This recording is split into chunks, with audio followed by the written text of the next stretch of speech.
সভাপতি রাজ্যে সিদ্ধান্ত অনুযায়ী 16 তারিখে ধর্মতলা থেকে একাধিক কর্মসূচির ডাক দিয়েছেন। কর্মসূচি চলছে। মহিলা মোর্চার বোনেরা, দিদিরা, মায়েরা ঝাড়ু হাতে, শঙ্খ বাজিয়ে, গঙ্গা জল নিয়ে এই অপবিত্র করে দেওয়া থানাগুলিকে পবিত্র করেছে, শুদ্ধিকরণ করেছে। পথসভা চলছে, স্বাক্ষর সংগ্রহ চলছে। আমরা উৎসব বলি না, আমরা হিন্দু, আমরা পূজা বলি। আমরা পিতৃপক্ষে পুজো উদ্বোধন করি না, আমরা মাতৃপক্ষে মায়ের বন্দনা করি, আমরা দেবী দুর্গার বন্দনা করি। আমরা মমতা ব্যানার্জির মতো তথাকথিত সেকুলার, ওই বিকাশ ভট্টাচার্য, সুবোধ সরকারদের মতো সেকুলার সাজার জন্য রাস্তায় দাঁড়িয়ে গোমাংস ভক্ষণ করে নিজেকে সেকুলার বলি না। আমরা হিন্দু, আমরা ভারতীয় সংস্কৃতি, সনাতন সংস্কৃতি মেনে আমরা মহালয়ায় তর্পণেও যাব।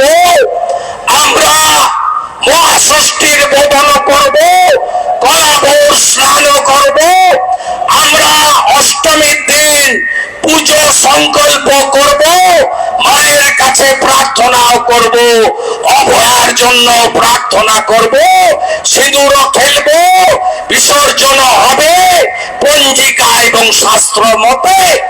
কিন্তু ভারতীয় জনতা পার্টির কর্মীরা গোটা রাজ্যে হাজারেরও বেশি জায়গায় অভয়া মঞ্চ তৈরি করে স্বাক্ষর সংগ্রহ করবে। দফা 1, দাবি 1, একটাই দাবি।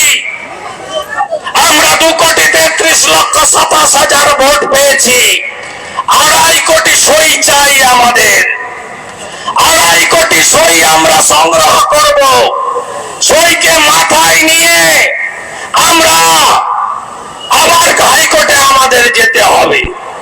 ধর্মতলায় দিক, রানী রাসমণি দিক, শহীদ মিনার দিক, ভিক্টোরিয়ার সামনে দিক, যেখানেই দেবে সেখানেই আমরা 1 লক্ষ বিজেপি কর্মী জমায়েত হব।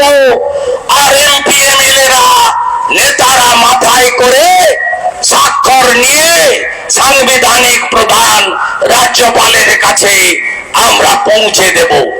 আমরা ছাড়ব না মমতা ব্যানার্জিকে, আমরা ছাড়ব না। আপনি কান খুলে শুনে রাখুন, আজকে হাইকোর্টের আদেশ নিয়ে এসেছি। এরপরে কোথাও পারমিশন চাইব না, পারমিশন চাইব না।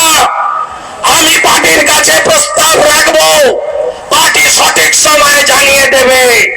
নবান্ন, কালীঘাট, লালবাজার একই দিনে হবে, একই দিনে হবে।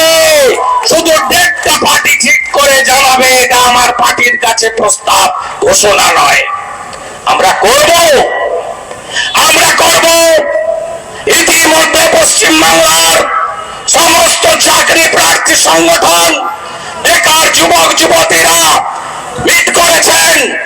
আমরা পশ্চিমবাংলায় 5 লক্ষের বেশি আনএমপ্লয়েড ইউথ নিয়ে আমি তাদের পরামর্শ দিয়েছি, বিরোধী দলনেতা, লং মার্চ করুন, নবান্ন লং মার্চ করুন। জানুয়ারি মাসে করুন, ফেব্রুয়ারি মাসে করুন। অচল করুন সব রাস্তা, বন্ধ করুন সব রাস্তা। আর একটা মেঘ উঠেছে, সুকান্ত বাবুর কথা শুনতে হবে। আমি আমার বক্তব্য ছোট করে আনছি। আমি আর একটা কথা বলবো, আরজি করের ঘটনা ভোলার নয়, বড় ইস্যু। যে বাংলাদেশের হিন্দুদের উপর অত্যাচার, এটা কি ভুলে গেছেন আপনারা? ভুলে গেছেন? গত 3 দিনে কি হয়েছে বাংলাদেশে? গতকাল ঢাকার উত্তরাতে মিছিল করে বলছে পুজো হতে দেব না। এত বড় সাহস! হিন্দু ছাত্র ছাত্রীদের বলছে হিজাব পরে আসতে হবে। এত বড় সাহস! এক মৌলবী বাংলাদেশের জামাতের নেতা বলছে হিন্দু দোকানে চুল দাড়ি কাটবেন না। মিষ্টি কিনবেন না। বাংলাদেশ বলে নয়, আমরা এপার আর ওপার, ওখানে 17 কোটি লোক, 2 কোটি হিন্দু, এখানে 11 কোটি, আমরা 7.5 কোটি। ভারতবর্ষে 100 কোটি হিন্দু। হিন্দুদের বাঁচার লড়াই, বাংলাদেশের হিন্দুদের সঙ্গে আমরা আছি, আমরা আছি। আজকে বাংলাদেশে যা করছে, কালকে পশ্চিমবঙ্গে তাই করবে। ছাড়বো না মমতা ব্যানার্জিকে, ছাড়বো না মমতা ব্যানার্জিকে। নদিয়ায় পূজা বন্ধ করেছে, মহল্লা